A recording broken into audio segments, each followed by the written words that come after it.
Hello बच्चों, let's read the following question. A person sitting in an artificial satellite of Earth feels weightlessness.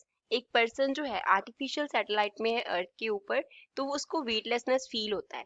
But a person standing on the moon has weight, though the moon is also a satellite of Earth.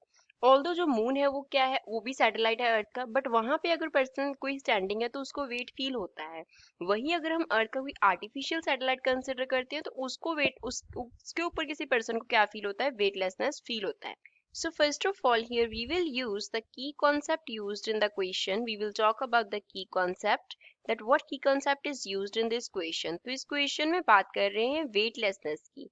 तो wait किसी body का कब किसी body को जो wait है वो feel होता है, वेट है जो वो फील होता है, और वेट बॉडी का होता है कब होता है, जब उस पे ग्रेविटेशनल अट्रैक्शन फोर्स लगता है.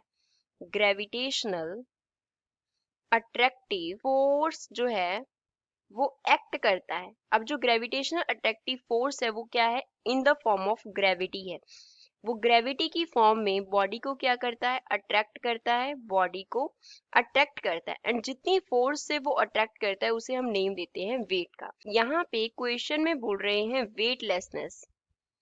वेटलेसनेस की स्टेट बोल रहे हैं. तो वेटलेसनेस का स्टेट क्या होगा, जब ग्रेविटी की वजह से कोई भी अट्रैक्टिव फोर्स उस पे एक्ट नहीं कर रहा. ग्रेविटी की वजह से no attractive force is acting. Gravity उस पे अट्रैक्टिव फोर्स लगा रही है बट कोई अट्रैक्टिव फोर्स उस पे एक्ट कर नहीं रहा, तो इसको हम बोलते हैं वेटलेसनेस. तो अब ये कैसे होता है उसको हम अंडरस्टैंड करते हैं with the help of a diagram. अब मान लो यहाँ पे इस पोजीशन पे ये हमारे पास क्या है, अर्थ है. ये हमने ऑर्बिट कंसिडर किया और इसमें हमने क्या ले लिया, सैटेलाइट ले लिया. अब जो सैटेलाइट हम यहाँ पे ले रहे हैं दैट इज आर्टिफिशियल सैटेलाइट. हमने जो सैटेलाइट है वो हमने बनाया है, मैनमेड सैटेलाइट है. दूसरी तरफ हम इसी तरह से इस पोजीशन पे क्या कंसिडर कर रहे हैं, अर्थ कंसिडर कर रहे हैं, और इसके अराउंड एक सेंट्री, इस एक ऑर्बिट में हम जो है वो मून कंसिडर करते हैं. यहाँ पे अब क्या है, मून है.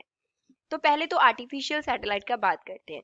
अर्थ जो है वो आर्टिफिशियल सैटेलाइट पे इनवर्ड एक फोर्स लगाएगा दैट इज एफ. अब जो एफ है वो क्या है, सेंटीपिटल फोर्स को रिप्रेजेंट करता है. सेंट्रीपिटल फोर्स को रिप्रेजेंट करता है. अब सेंट्रीपिटल फोर्स जो है वो प्रोवाइड कौन करता है, ग्रेविटेशनल फोर्स प्रोवाइड करता है. कौन प्रोवाइड करता है centripetal force, gravitational force provide करता है. अब सेंट्रीपिटल फोर्स जो है वो ग्रेविटेशनल फोर्स ने प्रोवाइड कर दिया. दैट मीन्स आर्टिफिशियल सैटेलाइट का अगर हम बात करें, आर्टिफिशियल सैटेलाइट का अगर हम बात करें तो इसका खुद का जो मास है वो बहुत स्मॉल होता है. इसका खुद का जो मास होगा वो अर्थ के कंपैरिजन में बहुत स्मॉल होगा. तो अगर मास स्मॉल होगा तो इसकी खुद की जो अट्रैक्टिव फोर्स है वो बहुत कम होगी. इसका जो अट्रैक्शन होगा, ग्रेविटेशनल अट्रैक्शन, वो क्या होगा, नेग्लिजिबल होगा. तो इसका खुद का अट्रैक्शन तो नेग्लिजिबल हो गया, और इसके ऊपर जो ग्रेविटेशनल अट्रैक्शन अर्थ की वजह से लग रहा था, ग्रेविटेशनल अट्रैक्शन जो किसकी वजह से लग रहा था, ड्यू टू अर्थ लग रहा था, ड्यू टू अर्थ लग रहा था, वो क्या हो गया, बैलेंस हो गया सेंट्रीपिटल फोर्स में. वो क्या हो गया, बैलेंस हो गया इन सेंट्रीपिटल फोर्स. सेंट्रीपिटल फोर्स में बैलेंस हो गया. दैट मीन्स नेट ग्रेविटी जो है, अट्रैक्शन है, वो क्या हो गया, zero. No attraction is there.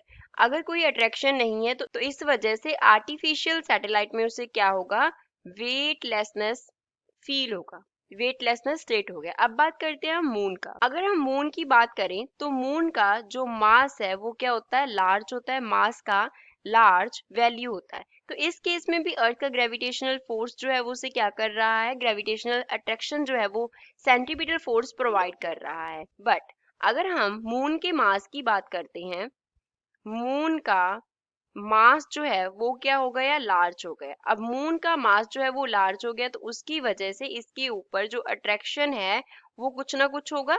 Attraction का क्या होगा, वैल्यू होगा. अगर कुछ ना कुछ अट्रैक्शन का वैल्यू होगा देन वी विल से कि वहां पे क्या होगा, एक्सेलेरेशन ड्यू टू ग्रेविटी का वैल्यू होगा. एक्सेलेरेशन ड्यू टू ग्रेविटी ये एक्सेलेरेशन ड्यू टू ग्रेविटी किस वजह से है? ड्यू टू मून है। अब यहाँ पे हम मून की वजह से देख रहे हैं, तो ड्यू टू मून है।